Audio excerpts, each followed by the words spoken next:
It's almost 1 p.m. and I think we should get started for the next speaker of the day, which is Blaine Kovacik and Jen Wee. I would like to give a brief description about our speakers. Blaine is a lifelong Albertan who has focused on the human side of data, specifically empowering people with data to improve the quality and speed of decision making. So a little bit about his background. Following a chemistry undergrad, he spent 7 years as a technical resource client who would engage to make their unknown environmental liabilities known using the scientific method. He then pivoted to the tech industry from environmental consulting through an MBA with the specialization in digital transformation in 2019.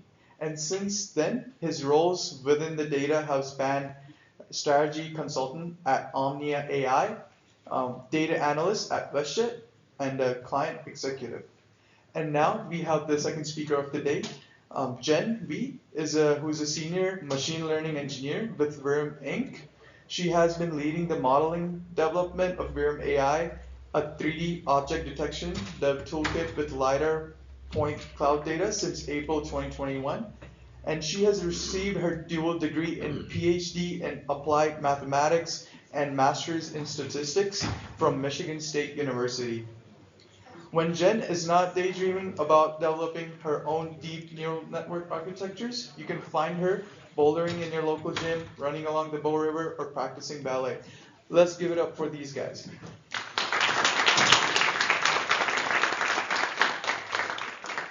Perfect. Thank you so much for the introduction, and we're really happy and excited to be here with you all today.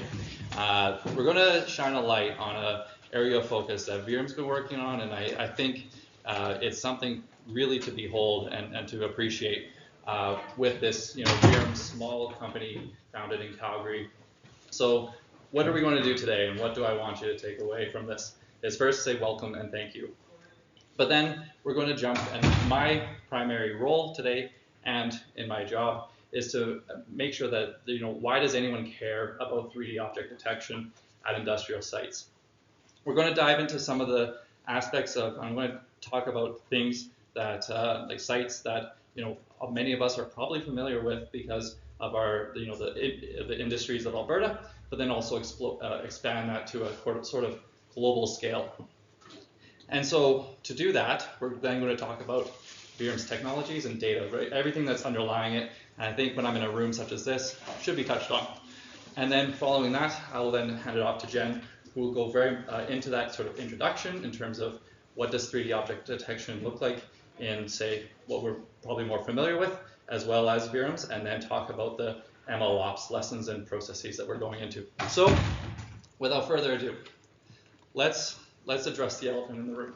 And that's, frankly, could be interpreted as a scary statistic, but it's true, and let's just address it. So over 80% of large industrial facilities, both under construction and active, do not have access to site condition data to make accurate and timely decisions. So let's start at the industrial facilities, and that can be as simple as the plants that produce the gas that we put in our cars. They take the plastic and to create the plastic feedstock that goes into materials such as clothes, right? And I feel kind of silly saying this to a room full of Albertans, but really let's hone it in and make this a concrete idea of what these sites look like. And sorry, just even carrying on, right? This can be the power that's generated for our homes, the wastewater treatment plants. So industrial facilities, big broad term, and they have a bit of a data problem. Now let's really kind of contextualize that in terms of, right, these are sites and these are data, but let's focus on the people. And there's operational data silos. That's really one of the problems, or that's the reason why that statistic is present and accurate today, is that you have people, say, on the operations side, they're working in these facilities, but they say, I can't find it, I can't trust it, no matter what they're talking about. And this can be a variety of data sets that we see in that center there. So we have a brownfields facility, something that's been in existence since the 1950s, 60s, even in the last 20 years. You're seeing, Veerum has approached the market so that there are no 3D models partial or no updated as-builts. There's limited legacy data, or there's no CAD drawings. So, that is kind of the dearth of data that is enabling this problem to kind of persist. And then really what does that look like on an even more contextualized, granular manner? That's basically you're seeing all these 5 data silos exist, and I'm happy to kind of go into the experience that your typical worker gets.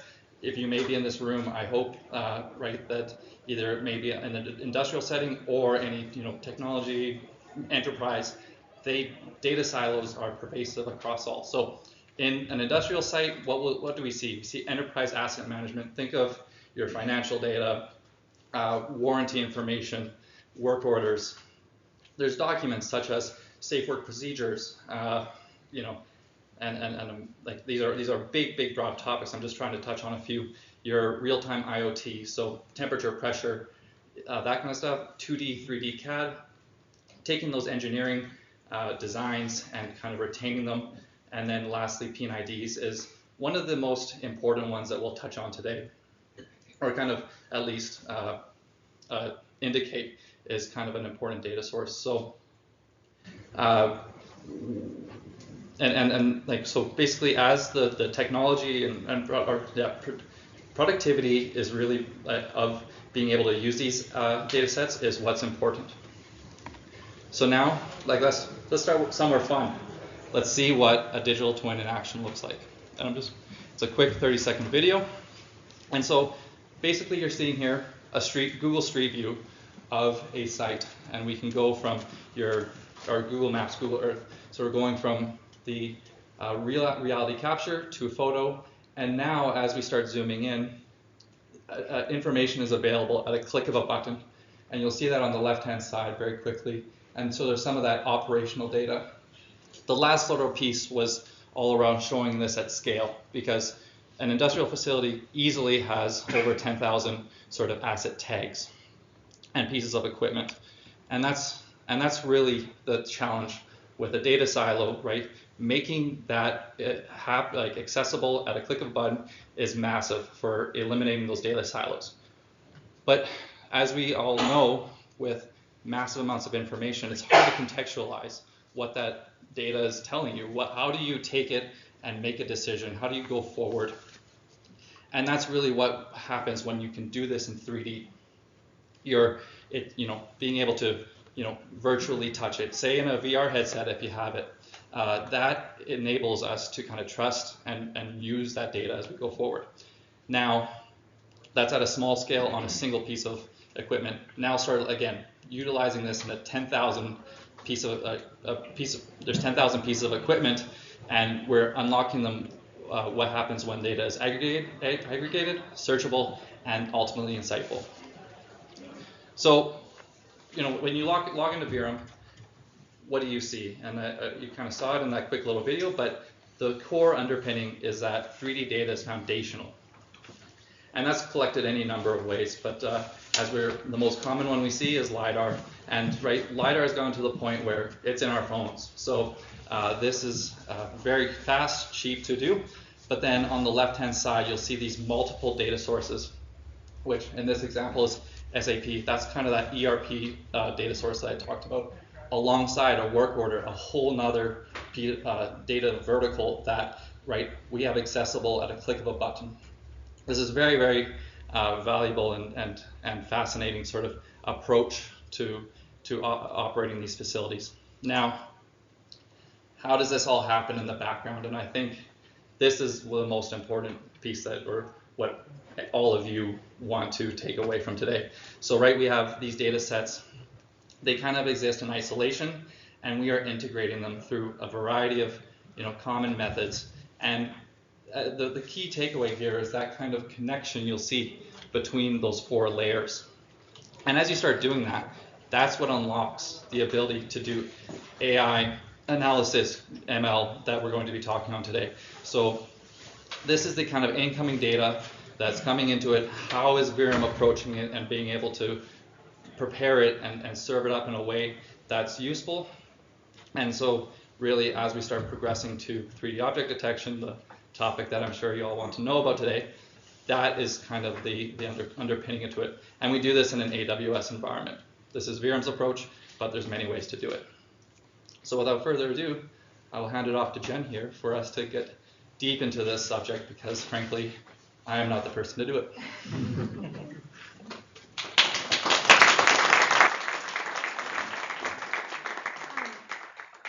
Thank you, Blaine. Thank you, everyone, for being here. I hope that you have really enjoyed the data convention so far. So before I talk to you about what 3D object detection is and what we do at Veerum, so let's take a step back and let's talk about what motivated all of this. As Blaine mentioned earlier, there is a lack of data that tells our customer what equipment they have, where they are located, let alone any conditions of those equipments, such as are they new, have they ever been inspected, has there been any maintenance work being done? Well, why is that a problem? From what I learned, that our customers do have obligations for their safety measurement, which means they still have to know all those information. So what do? Well, one way to go about it is to send people to the field and physically walk through their sites and inspect with their eyes, right? As you can tell already, this isn't necessarily a sustainable solution. And this is where, I would like to say, not to say AI, ML do the rescue, but we can do better because the machine can do the same repetitive work faster and a lot cheaper. So, and the technique we use to help our clients do their job faster and cheaper is called 3D object detection. All right. So you might have heard that in the autonomous vehicles industry, 3D object detection is used for them to, detect any cars or pedestrians on the road. So typically, the AI algorithm will output a 3D cuboid with the location and the dimensions of the objects that's being detected. Sometimes you will also see the rotation of the cuboid. You should always see the class, which means in our case, that would be car, pedestrian, cyclists, or any class that you want to identify, really. So the exciting thing is now Veerum is helping more traditional industries such as oil and gas to adopt such a, really a very recent advancement in AI ML by using this technology to solve the problem that I just described a little moment ago. I just want to point out, though, using the same technology to solve problems in one industry is different from the other industry, right? So you might be wondering, okay, how do you guys do things differently from autonomous vehicle? Industry does it. I think that's a really interesting topic, and we should have a whole session for it. But for the interest of time, I just want to quickly point out that imagine when you detect a car, the size of the cars are usually, more or less the same. I know that, trailers might be a lot longer than a traditional car. But for us, if we want to detect a pipeline, the pipeline could be like a few meters long, could also be like tens of kilometers long. So that's one difference. Another difference, if you think about what you need to scan when you drive, you really only need to scan, your eye level maybe like a little bit higher. But for our application, we have structures like a tower. It's really long and tall, and then we have structures that's really close to the ground. So just the mere fact of how tall that we need to scan is different, and that demand is a variable. So just give you two quick examples. All right, so that is all for the problem statement. I think you guys are really want to hear, okay, so how do you guys solve the problem? So that's what I'm going to talk about from this point on. But I want to tell you a story. The story is we could not find any product that solves our problem. Therefore, we built our own. I'm sure it's way too familiar, right? So that's how you get all your shampoo and whatever. That's how all those products came about. So back when I first joined Veerum in April of 2021, obviously that's why I was hired. So I had this expectation about how I'm gonna go about tackling this problem. So it's kind of textbook example of how would you do data scientist proof of concept or / experimentation activity, right? So you first grab a sample data set, and then you download some library or use some AutoML tool, whatever tool that's readily available. And then you write a script, you train a model, you look at, okay, what the model's performance is. And then from there, you iterate through, meaning, I was a little bit sarcastic, I think, beat the precision to death, but really it's just you trying to improve your model's performance by doing hyperparameter tuning, play around with your data set, etc., what have you. It's pretty straightforward. I was like, I got this. I know, I've done it before, I got this. And then within a few days, I quickly realized that on the data side of things, we didn't have any data sample yet. In fact, we had to find out a way to extract data from our platform because the LiDAR data that's how the LiDAR data were currently stored. Later, I realized just getting the data as a whole is not enough. It's far from enough. We also have to further process it so that the data can be useful and usable for the model. Now, speaking about the model, 3D object detection is an active research area, which means I'm sure you're all familiar with 2D image recognition. With a more developed, some people say that problem is solved. So when you solve a problem, you have a go-to algorithm that you go to, right? You go to, it's gonna get you what you need. But it's not like that in 3D object detection.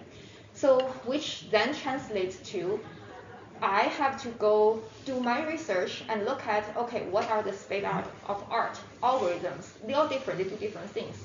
And then maybe choose a few or choose a few types that I think might have a chance to help us to solve our problem. And then another question, sequential question that we had to decide on is, do we want to use TensorFlow implementation or PyTorch implementation? On the compute side, which is it's its own topic. I quickly realized Google Colab isn't gonna cut it, and I still crying about how I thought I could solve it on a Google Colab. But no, we had to decide, okay, do we want to use some prefab AI laptop, or do we want to build our own AI machine? Do we want to do it locally, or do we want to do everything in the cloud? And many, many more questions I didn't know that I had to find a solution to, and I am running space of writing them down. So that was how the story started. So it's I've been working on this dev toolkit for almost 2 years now. It's definitely been a really fun. It's a lot of work. It's really fun. I have definitely learned and grown a lot with my team. So the interesting thing is, sometimes when you go through the go-through process like this, you realize, wait a second, why don't we turn this solution that we built for ourselves into a SaaS product, so that you guys can just benefit from our, the lessons we learned. You don't have to go through a lot of trial and error. And this is where we're going. So we're gonna build a thing. So as of now, the story is we're gonna build a thing and then let you guys use it. So before I talk about the thing, let's look at our workflow. So because I talked about the problem that we want to solve, now we have this thing. So let's look at how the workflow, how that would impact our workflow. So ECS 1, 2, 3. Step 1 is to copy 3D model and ground truth objects to a separate AI sandbox. Doing this step, separates the original data to a different sandbox is really just to preserve the integrity of the original data. Step 2 is generate 3D object detections and visualize them in Veerum platform. Step 3 is export predicted 3D objects into S-building object placement process, which is a very precise way of saying identified objects in your platform. The screenshot on the left is an example of what you can expect to see in our platform. So we have a toy LiDAR, I think it's a cat model. So you can see, there's some pipes, a person is stealing a wheel, some sort, and then there are cuboids. This is with the ground truth data. There are cuboids highlighted in blue, and then there are some predicted objects. Okay, so next I'm going to zoom in to step 2, where we generate 3D object predictions and visualize them. Because this is where we are going to use the thing that we built. All right, so let me formally introduce you Veerum AI, a end-to-end AI dive toolkit currently specialized in 3D LiDAR point cloud object detection. I say currently because we can do more if we decide to put more functionalities. So on this slide, let's say the diagram on the left side of the slide really illustrates how one can execute and iterate AI model trainings through a few simple clicks and comments. So let's say start from the left side. If we have a label data, then we can extract and process those data, and then further feed into the AI model training. And a trained model, as you all know, can make predictions. And you may choose to let the trained model to make predictions or detections. I'm using those two words interchangeably in unlabeled data. And then you can visualize the predictions and even edit it, correct them all in our platform. So everything stays within the platform. Now your unlabeled data become your labeled data, and you repeat the process. Okay, so I'm sure many of you have already heard about it. More training data, more high quality training data, results in higher performance AI model, and higher performance AI model produces better predictions. So therefore, that's how you get this virtuous iteration cycle. To the right of the of this slide are, I want to say just gives you a little sneak peek on what this AI toolkit is all about. So on the top, we have a screenshot of the visualization, what the visualization looks like. So you've already seen the blue box, the pink box. Now the green, the long column we call it the voxelizer process. So the voxel, we kind of use the notation of voxelization process, meaning we split the whole LiDAR point scan of your whole industrial site into subsets. So it could to make it usable and useful for the models. So you can visualize how we're doing it. The next screenshot is the Veerum AI CLI. So we use CLI, simple CLI command to do the training, prediction, data processing, and visualization. We do it all through CLI. And I would say, when I say it's easy to use, I really mean all you have to type is Veerum AI-help. It'll give you all the CLI command, what they do, examples of what you might want to put in. So, you might not even need a user manual. And I was going to talk about this part in detail in my next slide. The third part is I talked a lot about the software piece. But I also want to point out, we also take care of the Veerum GPU infrastructure for AI model training. So, I guess I'm just going to sound like a broken record. When I say it's end-to-end, it really is end-to-end. Okay. All right. So next, let's talk about the Veerum AI CLI a little bit. The reason that I want to really dive into the CLI is I think it's a really good way. It's a more concrete way for you guys to see, okay, what do you guys, what can I really do with this dev toolkit, right? If you are a product manager, this is the feature. This is talk about the features. So now, but before I dive into the detailed features, I want to talk about the 3 characteristics of Veerum AI. Really, not just the CLI, but the product as a whole. I would say I would call that they are adaptable, they are portable, and they are simple. Adaptable means you can choose your AI algorithm, not algorithm. You can choose your AI architecture. You can even potentially create your own. You can use this dev toolkit to predict any object class. And you can also do your training with your own data, which is, this one is actually one of our customers' requirements. Don't make me use those public available data.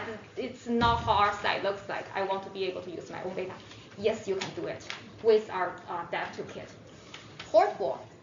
This one is, I believe it's pretty standard. Everything runs in a Docker container. You really can execute and install anywhere as long as there is an NVIDIA GPU. And if you don't have an NVIDIA GPU on your physical machine yourself, we might be able to provide you in the cloud infrastructure. And simple. We actually designed this dev toolkit with the mind that we want more people to use it. We don't want AI to be like this mystery stuff. So only entry-level AI and technical knowledge is required for using this product. Okay, so that taking care of the high-level summary. Let's talk about the features. So I would say if you just look at the second column, the light gray color column, I won't say actually the feature, we can think about in very simple terms. We really just have 3 components: data set, model, and visualize. Data set, what we do with data set is this is where you extract all your LiDAR point cloud, and then you process, we call it voxelize it.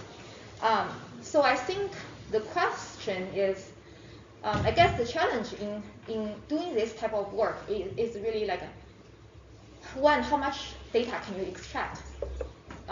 But even more so, how fast can you do that? Especially in the voxelizing part, because LiDAR, a fun fact, I don't know if you guys are aware, LiDAR point cloud is not sorted. Unlike a picture, you really cannot say like upper corner. If you want to know the upper corner, you have to go through the whole scan. That's why voxelize, this process is actually could potentially take a lot of time. And we definitely have done enough optimization work so that the time complexity is linear. What does that mean? Is really your bottleneck is your memory, which is good news for someone like me, because I want to extract, I want to get as much training sample as possible, right, for model training. So yeah, so that's what the dataset component does. And then let's just keep it high level. So happy to provide you more detail about what each component does. So let's move on to the model component. So in the model component, we can separate that into, you have train option or the inference option. Just the name suggests, train option is you want to use that option if you want to train a brand new model. The inference, some similar product, we just call it pre-trained model. So during the training, actually, fun fact, when I first joined the Veerum, I was hired as a data scientist. Later on, I realized, wait a second, I'm actually building a product, so machine learning engineer sounds more appropriate. But I'm mentioning this to say, like, if you're a data scientist, you're thinking, okay, she's doing her sales pitch, but I'm not sure if this thing she's building covers all the steps. You know, I'm data science, like all those complex steps. Never say never, but chances are it does, because I use this thing to solve my own problem. So things like, you know, train, wall, split, some sort of data quality, you know, examination, it's all built in. Data prepping for like feature engineering, it's all there. The data loader stuff for for like efficient training, it's all there. And then on the run is really just execute your training script. I know at the end of our training, we like to do a validation, and we like to look at the model performance, and we like to track all those performance, save all the hyperparameters, model architecture, what have you. It's all there. So yeah, so that's that's what a high level on what the train component does. What's unique about this dev toolkit that we built is, everything I said so far are very standard, right? Nothing special. But I do want to mention one thing we put into some thought was, how if you're a data scientist, you like to train obviously not on one architecture. You want to train on 10 architectures, one data set, 10 architectures, one architecture, 10 data set. You know what you want to do, right? We made it very easy for you guys. In the sense that sometimes you don't want to process data specifically for a particular architecture. So we separate the data processing step from the architecture's processing step. And we do so all in a config file. So you do have the option of, really through CLI is you just tell the machine which config file to use. What is your architecture? What is your data set name? Simple as that. But it's nice to have the option without doing all those dirty work, right? Yeah, so that's what I want to talk about on the train component, the train module. Let's just call it module. And then the inference module is simpler. It's very similar to train, but you don't go through the training process. You don't sit there and wait for like a week, in order to do the prediction, right? So you just use your pre-trained model. So if your data set has label, you can use the inference module for testing purpose. Otherwise, you can use the inference module just for prediction, like what we use for our own problem. Now move on to the visualize component. The visualize, as you saw a screenshot a little bit earlier, there is a voxel grid. You can see the voxel grid. You can also see your predicted objects. I do want to say though, with predicted objects, sometimes I know you want to see, okay, let's say which object class am I doing it better? So you might want to do some dice and slice and to just visually see how the prediction overlays with the actual object. You can do that in our platform. We do have like an and or this type of script that you can use. So it's not like just, it's not as simple as, it's not just like you see all the predicted objects and that's it. You do have the option of zoom in if you want. Okay. I think that's the end of my sales pitch. So I'm thinking you guys come in, you guys don't come in to hear me with my sales pitch. So I thought maybe I'll just share some of my personal experience on what I think had helped us to build this thing. And I want to talk about something I don't hear people talk about a lot, just because, if you can see it from the internet, you don't need to hear me talking about it. And what I want to talk about, I will just summarize it as integration and connection. So what I really mean is, building an AI product is hard. Just building each component is hard enough. Like I talked about, how the data set, the processing part piece is hard. Everything is hard. Like training a model is hard, right? But sometimes because individual components are hard enough, sometimes people sometimes people just really focus on my area of expertise and forget that it doesn't really matter how good your component is. It has to be connected to other components. I think that's something we don't talk enough. So I have, a diagram. Basically, it's just that ideally the design, model development, and operations should be like a flowing thing, right? They should connect. But unfortunately, way too many companies, the communication is lost. Somehow is lost. And I think I actually didn't realize this part until I was, working with my team. We are a team of 3 developers. So I realized because we're so small, there's really no miscommunication. I mean, you can't just miscommunicate with 2 other people. I mean, that you have to try really hard. And also, a side note is we don't have a whole bunch of meetings to talk about meetings. It's very simple. We can really focus on our own work, but we also understand what other people are working on and how our part impact other people's components, vice versa. Another thought I have is about, this modeling component. I think when AI ML first came out, people are really fascinated with AI algorithms. So then people feel like, oh, if AI is all about this model. But now people realize ML ops is a whole suite of tools and operations. So people started to shrink the model component.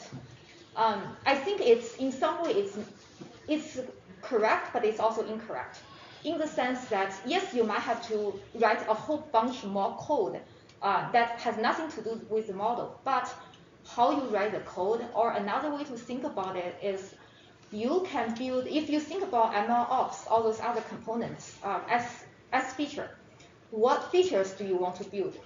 That's a question you have to ask yourself. Sometimes we are so, it's really easy to focus on, to think, I'm going to build more features. Because it's fun. Because I can. And forget why we want to build so many features. I'll give you an example. Just a very simple task, extract data. Now, I talked a lot about point cloud, LiDAR. So you probably know, yeah, you guys have to extract LiDAR data.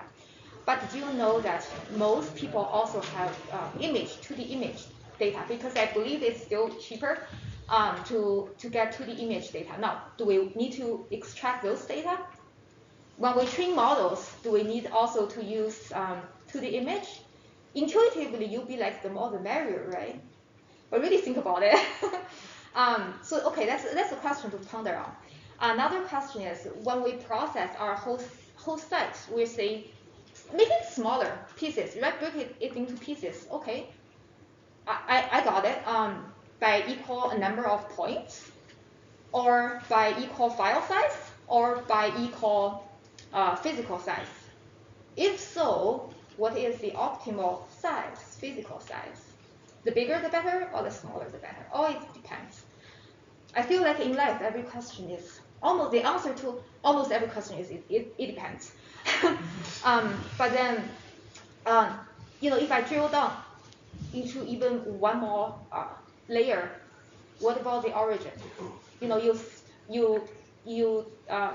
split your whole site into small pieces. You just keep the origin as it is, or do something about it, right? So I think all those questions, if you just look at those questions on its own, there are many answers, and many answers, they are all logical.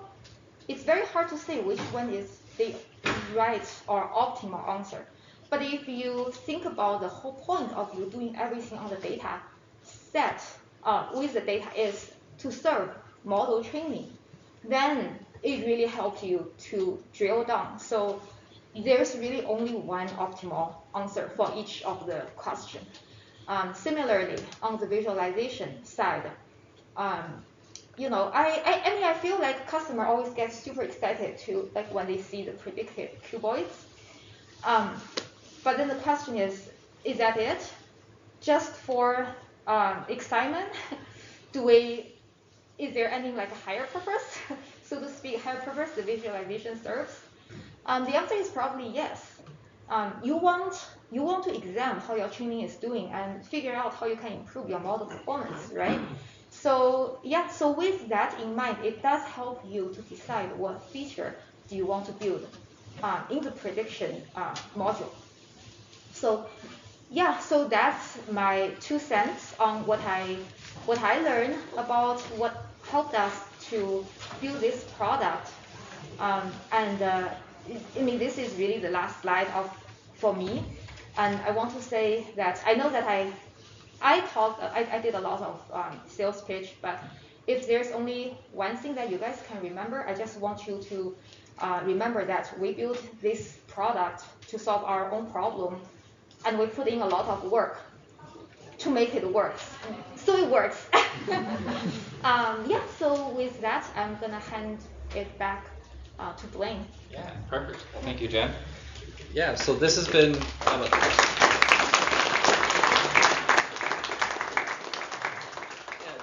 the last little piece is right. Like, so we really appreciate all of you coming to kind of hear Veerum's story. You know, what is the problem we're tackling?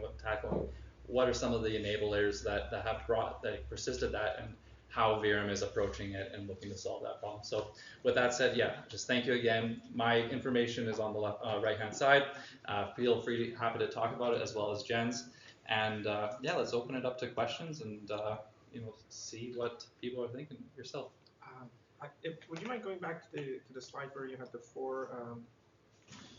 Yeah, this one. The first step is labeling the objects, right? Mm-hmm. Who does that? Is there a data set available for that, or do you expect your client to provide you with a data set? It's a mix of both. So yeah, basically they're with me talking about that brownfield example, right? So to go from just blank data to labeled data, there, yeah, that is exactly what the 3D object detection is kind of step number one, and there's a lot more to go from that. That's unfortunately just outside of the scope of today's talk, but it's kind of yeah, like so there's a bit of the sampled and pre-trained, and then we are obviously testing and creating those labels along with it. But Jen, please talk about that more. Sorry. There are actually, like, you have a few options. One option is to have client annotate their objects through our platform. Another option is we have a CAD model, so computer-aided design CAD model. So because it's computer design, it does come with label. Yeah. No, thank you. Question back? I have 2 questions. Question number 1, who is the target audience for the SDK? If it is even planned to be actually distributed, or is it just internal tool for now? Planned to be. Question number 2, looks like most of your learning happens on the inference on the 3D clouds of points. What about the multi-modality for trading and inference? I take the first one. Sure. So how about just touched on at the very beginning, this is a, let's say, industrial sector-wide problem. So anyone that owns and operates any major facility, that's obviously the target audience, like say from the, you know, the problem itself, and then going deeper is to empower the array of users that would want to be able to access this data. So I'm talking about the engineers, maintenance planners, even, you know, kind of the supporting organization that needs to get access to this data. Right, but they will consume the end product. I was more curious about the SDK part. Oh. It's so well covered, it must be a use case for it outside. Or is it just for internal purposes? Well, like this is about, let's say, early development. So this is like kind of where we're at today, and like we've built it, and that's the general. Okay, so for now it's the internal. Internal, cool. yes. Okay, cool. Gotcha. And then modularity, if I understood that correctly. The multi-modularity, right? So you have presumably more than just 3D clouds, right? So that you would learn from and probably align. data sets? Maybe I can tackle that. How about, so the multi, like, it is actually frankly 3D cloud. So, or like, right, it's 3D overall. So that can be in multiple aspects. So whether it be a point cloud, as we talked about, or that computer assisted design. However, right, thinking about any facility, right, built in the last, outside of the last 20 years, those CAD models don't exist. So yeah, we're relying on that laser scan data to generate it, and then we're continuing it from there forward with the data set. So there's no way to use like drone or satellite imagery to Oh, sorry. train? Well, drones can have laser scanners I on them. meant the typical, the classic 2D imagery to Oh. go straight to 3D. Sure. Yeah, I would say it's just not a focus at this point in time. Yeah. Okay. Yeah. Actually, I I'm not sure if I hear your question like completely. Are you asking me? Are you asking? Are we using like a 2D image? Yeah, like for example, there's a reason why Tesla has LiDARs and cameras. Yeah. To do the multimodal training, right? Yeah. Actually, I agree. Like that's why I brought this point. I think it's intuitively you want, like I said, the input data type, the more the merrier, right? But I also mentioned 3D object detection is a active research area. So a few years ago, the state of the art, we're just purely talking about performance, are the ones that use both LiDAR, both point cloud, and some form of 2D input. However, the last few years, like 3 to 5 years, the highest performance model are LiDAR only. And I say that because there are a few publicly available data sets, we call it benchmark data sets. So those data sets are made available for researchers to develop their own algorithms, architectures, and basically you just compete on who has the highest performance. The winning algorithms are all LiDAR only. I think, I'm quoting the author, their argument is because LiDAR can be done, the information can be done at a much more granular level than image. It almost in the sense that you have a more accurate information. Now you mix the accurate information with a proxy. It dilutes the performance. And another thing from, I guess from a practical perspective, we don't really use image because in the old days, I think the architecture has like 300 million parameters. There was one paper that actually explicitly did the comparison, and they said they have like 30 million. So just give you a sense of, because you have less input data, it shrinks the model size. So it's a win-win. Yeah. Cool. Thanks a lot. Yeah. I hope that helps. Oh yeah. Okay. One more? Oh, no. So my question is, how do you, like, you said that you can check your equipment is new or not, like what is the condition of your asset? So how do you check that, the condition of the asset? What is the reference level for, like, if you have a point cloud and you generate 3D model from it, and how you check that how old or new is your equipment? What is its health? I think you mentioned that in the asset management, if I heard it correctly. I think that's the downstream work, right? So, because I said you want to know what your assets, were they new, were they old, that kind of thing. That is, okay, I'll briefly say it. Maybe Blaine knows more about our customers' workflow. That, what I mean is, we do have like, I will say let's say text information that's also connected to a certain equipment.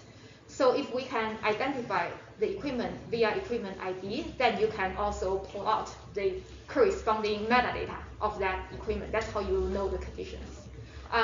Although I would say, actually, you also can do it with AI ML by examining the quality of the object, right? So I think that's something we're talking about.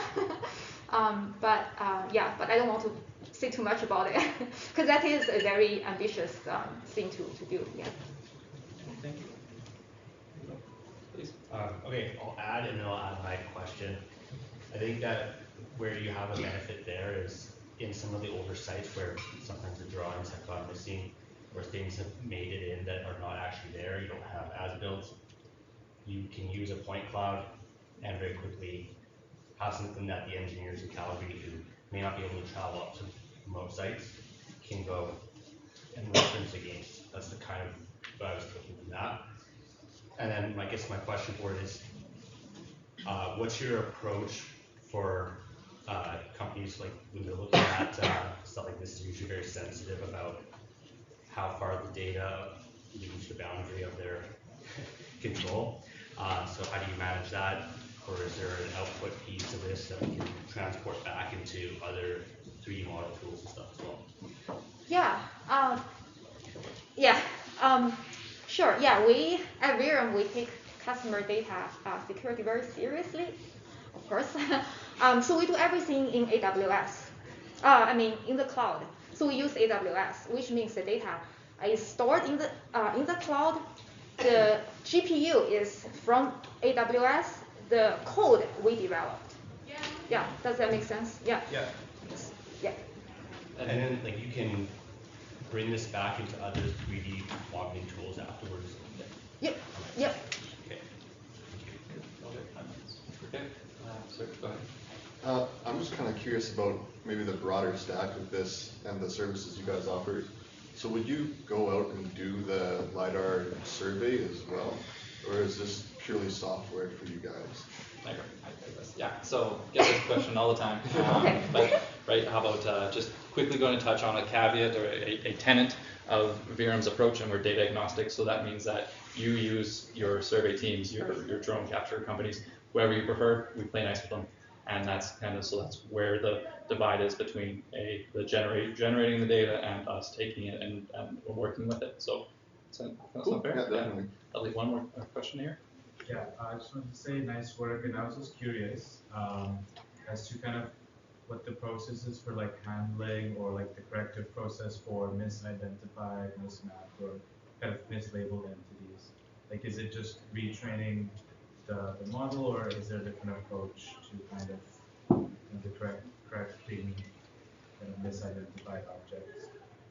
Yeah, I'll just generically touch on this one, I believe. Yeah, so how about, like, I believe it's, like, we're taking the 80-20 rule, right? So 80% of it will be correctly identified, and the 20% needs that additional sort of, input correction. And so it's, at this point done manually, but right, like, that's to be expected is my ultimate message to convey in that respect. So, able to do a lot, but not at all. I'll add a little bit. Sure. So we actually do correct mislabeled data through our platform. I think I mentioned a little bit earlier. In terms of how do you make your model higher performant, that's standard. That you do what you can do to make it perform better. Yeah. Thanks. All right. One more, just check. What about the dimensional accuracy of the models? Like how much tolerance you have in your models? Okay, so let's. Sorry to approach this with a generic answer, but it's right. The quality is dictated purely based on what we receive, and so there's a wide spectrum of the resolution accuracy that you can get in the marketplace. That can be as simple as that iPhone sort of example with a laser scanner. You can kind of scan it and throw it into our cloud or any other for that matter, and you get up to an accuracy of that. Or you can go far more advanced, far more expensive, and it'll be down to a millimeter sort of accuracy, and that's what the current sort of spectrum of accuracies that we can get. But again, just dependent on what is received. Any preferred hardware? No. It's right. Just like I have seen or heard we have clients that they went out to Best Buy, bought a DJI, threw a sensor on it, and a drone, and that's what they're using for data creation. So it's just to further, I can touch on it just quickly here. It's part of my appendix, right? So just affordable data capture, And so this is the kind of exact sort of variety that you will see in the marketplace. So this handheld little singular unit, that's much more on the, let's go inexpensive, and then there's that drone one, but we can get as expensive as what you see in the bottom right-hand corner, which will be generating that millimeter accurate. So yeah. Maybe one last question, quick one, if we can. Sure. From the non-technical side, more on the feature or product perspective, Sure. are there any specific limitations that are worth pointing out? That's a pretty broad question. Is there anything like you? No, I'm asking in generic term. Is there any specific thing, for example, when you're looking at the commercial use of this model, you're trying to do the 3D modeling of a space, let's say a warehouse. Can it do multiple levels? I don't know how deep we can get into, but is there a generic thing that you would avoid usually? I do know one limitation, but it's more on the the model architecture side than the product side. I would say because right now most of the I don't know if you can hear me. Most of the state-of-the-art models are developed using autonomous vehicle data set. Now, sometimes people want to win, right? So they kind of use tricks to make their model perform better in a certain setting. But some of the settings in autonomous vehicle is drastically different from us.